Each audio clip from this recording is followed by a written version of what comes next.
Hey guys, hope you are doing well. In today's video, we will be taking a look at 3 vines that I have in my home that do well in low light conditions. As you can see behind me right over there is a pothos, so we're going to start off with that and I'll move on to my other vines and you can see how they're doing in my house. So I'm going to turn this camera around and we'll take a little tour.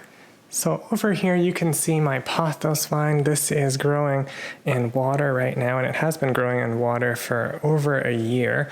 This one I think had some gold variegation. You can see a little bit there, but because it's in a darker spot, it has lost a lot of that variegation, but it has been doing quite well. You can see those roots in that container there. Quite a simple plant. You can see these in shopping malls. They grow in the library I used to work at 10 years ago. A wonderful plant for your low light condition, and it just does well in water as well. So over here, sorry for the bad lighting, you can see my other pothos. So this is my Manjula Pothos. The leaves on this pothos are quite wavy compared to some of the other pothos varieties. But this plant, it has been doing well, kind of hiding on this shelf here. You can see some darker spots, and that growth there is doing fine. Right by the kitchen. Right here is a south-facing window, but because of these shutters, the plant doesn't get as much light as it would ideally prefer, but it does well sitting by the kitchen over here. Another plant that I like for my low light conditions is this Scindapsus. So this is Jade Satin. So compared to the pothos, these leaves are a lot thicker. They're more velvety compared to the pothos. So that's probably the best way you can distinguish this plant against a pothos, because this one is a deep green. This also does have I guess you could say like little sheaths here. So these little, this one's kind of brown, but those protect the new growths coming out.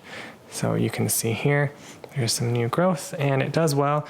Right by the vent, you can see some cat hair if you look closely on some of these leaves. It's done amazing. No issues with spider mites, I guess because of how thick these leaves are. And it's just growing by our door over here, which is south facing, so it does get some light. So that's how you get these nice beautiful leaves, but you can see that it has grown up and it has attached itself to our wall in this corner here where the cabinet is. And it's still doing amazing. These leaves are still quite large. And they haven't gotten too small, which is great. If you take a look closely, you can see that there are root attachments for this plant here. And finally, our last vine you can see right beside our Scindapsus is our Philodendron. So the difference with our Philodendron compared to the others, you can see that the leaves, they're more heart-shaped and more uniform, whereas our Scindapsus, the heart isn't uniform. It's kind of irregular, like this side is smaller than this side. It does have a sheath as well, which you don't see on our pothos. So this plant has also grown up and attached itself to the wall. I just try to make sure that not too many roots stick to the wall, because it does peel a little bit of paint off. You can see right in there, there's some aerial roots from our Philodendron, which are a lot finer than the pothos, and they're kind of stuck there. You can see the mark that it's kind of left on the paint. So I will let the aerial roots attach for the newer growths, but as that's happening, I'm pulling off some of the growth, or the aerial roots that are holding it to the wall here. And it has done quite well as well.